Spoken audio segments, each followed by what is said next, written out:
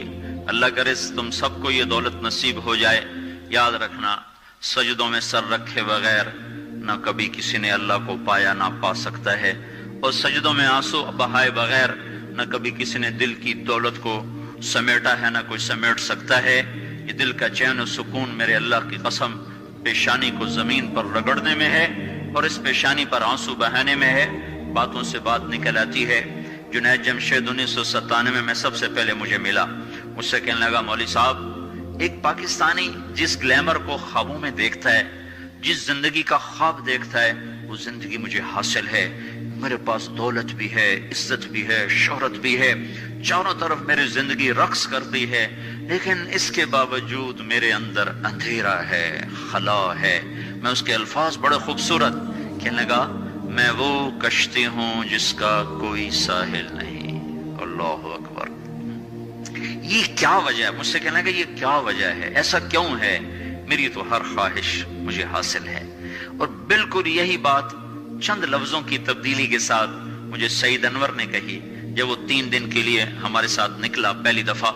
مجھ سے کہنے لگا میں یہ سوچا کرتا تھا عزت، دولت اور شہرت یہ میری زندگی کا مقصد ہے، صرف 22 سال میں مجھے سب کچھ مل گیا، عزت بھی، دولت بھی، شہرت بھی، لیکن دل اسی طرح پریشان۔ 100 بار چمن مہکا، 100 بار بہار آئی، دنیا کی وہی رونق، دل کی وہی تنہائی، تو رونق بھی ہے، بہار بھی ہے، پھر دل کیوں اداس ہے، پھر دل کیوں پریشان و غمگین ہے؟ کہ اس سوچ نے مجھے یہ مجبور کر دیا کہ میں نے مقصد کے انتخاب میں غلطی کھائی ہے۔ مقصد کے پانے کے بعد تو آدمی چین میں آتا ہے۔ مجھے اگر عزت، دولت، شہرت میرا مقصد ہے تو مجھے مل چکا ہے، پھر مجھے چین کیوں نہیں، پھر مجھے سکون کیوں نہیں؟ تو مجھے پتا چلا کہ نہیں، مقصد زندگی کچھ اور ہے۔ میں نے کہا شکر کرو تمہیں جلدی پتا چل گیا، بعضے تو زندگی گزار جاتے ہیں اور انہیں موت تک نہیں ہوش رہتا کہ میں کیوں آیا تھا اور میرا کیا مقصد تھا۔ جو لوٹ آئیں کچھ کہنا نہیں، بس دیکھنا انہیں غور سے، جنہیں منزلوں پہ خبر ہوئی کہ یہ راستہ کوئی اور تھا۔ چل چل تھک گئے، جب آگے پہنچے تو دیکھو غلط جگہ آ گئے، واپس مڑنے کا وقت ختم ہو چکا ہے، شام ہو چکی ہے، اندھیرے چھا چکے ہیں، اب واپس مڑنے کا راستہ نہیں ہے۔ شکر کرو کہ اللہ تعالیٰ نے ہمیں ایمان کی دولت عطا فرمائی، اور تم 22 سال کی، تم جلدی 30 برس کی عمر میں ہی تمہیں ہوش آ گیا کہ نہیں میری زندگی کا مقصد کوئی اور ہے۔ اس نوجوان نے کہا ہم دن میں 5 نمازیں پڑھتے ہیں۔ اس لڑکی نے کہا یہ تو بہت زیادہ ہے۔ تو اس نوجوان نے کہا، لمبی خیر بات ہو جائے گی، آخری بات بتاتا ہوں۔ تو جب وہ بات ختم ہو گئی تو اس لڑکی نے آگے ہاتھ بڑھایا کہ اچھا خدا حافظ۔ تو اس نوجوان نے کہا میں آپ کو یہ ہاتھ نہیں لگا سکتا۔ اس لڑکی نے کہا کیوں؟ کہا یہ ہاتھ میری بیوی کی امانت ہے، یہ صرف اسی کو چھو سکتا ہے اور کسی کو نہیں چھو سکتا. تو لڑکی کھڑی تھی، اس کی چیخ نکلی اور زمین پہ گر گئی اور اس کی ہچکیاں لگ گئی اور وہ پھوٹ پھوٹ کے رونے لگی اور کہنے لگی وہ لڑکی کتنی خوش قسمت ہے جس کے تم خامند ہو، کاش یورپ کے مرد بھی ایسے ہوتے. اور روتی ہوئی آنسو بہاتی ہوئی اٹھ کے چل دی. تو اشفاق مرحوم کہنے لگے میں نے اپنی بیوی سے کہا بانو آج وہ تبلیغ ہوئی ہے کہ لاکھوں کتابیں چھپ کر بھی وہ پیغام نہ پہنچتا جو یہ لڑکا اپنے عمل سے پہنچا گیا. تو ہمیں ایک زندگی کا میرے عزیزوں مقصد ملا ہے. اللہ ہماری منزل ہے. ہم اللہ کو سامنے رکھ کے زندگی گزارنے والے ہیں. ہم آزاد نہیں زندگی گزارنا یہ کامیاب زندگی ہے. تو کہیں ایسا نہ ہو کہ میرا اللہ کہہ دے وَامْتَازُوا الْيَوْمَ أَيُّهَا الْمُجْرِمُونَ، ان کو الگ کر دو اور مجرموں کی صف میں کھڑا کر دو، تو پھر کوئی حال نہ ہوگا.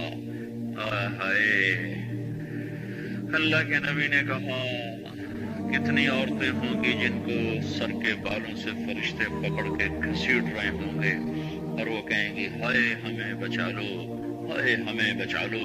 اور کتنے مرد ہوں گے جن کے جبڑوں میں ہاتھ ڈال کر فرشتے ان کو گھسیٹ رہے ہوں گے، وہ کہیں گے ہائے ہمیں بچا لو، ہائے ہمیں بچا لو. تو اس وقت اللہ کہے گا اولم نعمرکم ما یتذکر فیہ من تذکر وجاءکم النذیر. میرے بندے یہ چند آنسو دنیا میں بہا لیتا، جو آج تو کر رہا ہے تو ہائیاں دے رہا ہے، یہ تو دنیا میں دے لیتا. تو آج اپنے رب کی رحمت کو دیکھتا. تجھے بتانے والے بھی آئے تھے، تمہیں سمجھانے والے بھی آئے تھے، لیکن تو مذاق اڑاتا رہا، تو ان کے ساتھ مستیاں کرتا رہا. آج دیکھ ایمان والے کتنے اونچے جا رہے ہیں، جنہوں نے مجھے راضی کیا کتنی بلندیوں کا سفر کر رہے ہیں، اور ان کے ساتھ میں کیا کرنے لگا. یہ کامیابی اس کو ملے گی جو اپنا سب کچھ اپنے اللہ پر لگا دے گا. وہ اپنا سب کچھ اللہ کے محبوب صلی اللہ تعالی علیہ وسلم کے طریقے پر لگا دے گا. یہ کامیابیاں اس کا مقدر ہیں. یہ زندگی چند روزہ ہے اور آج ایک سیلاب ہے میرے عزیز و مغرب کی تہذیب کا.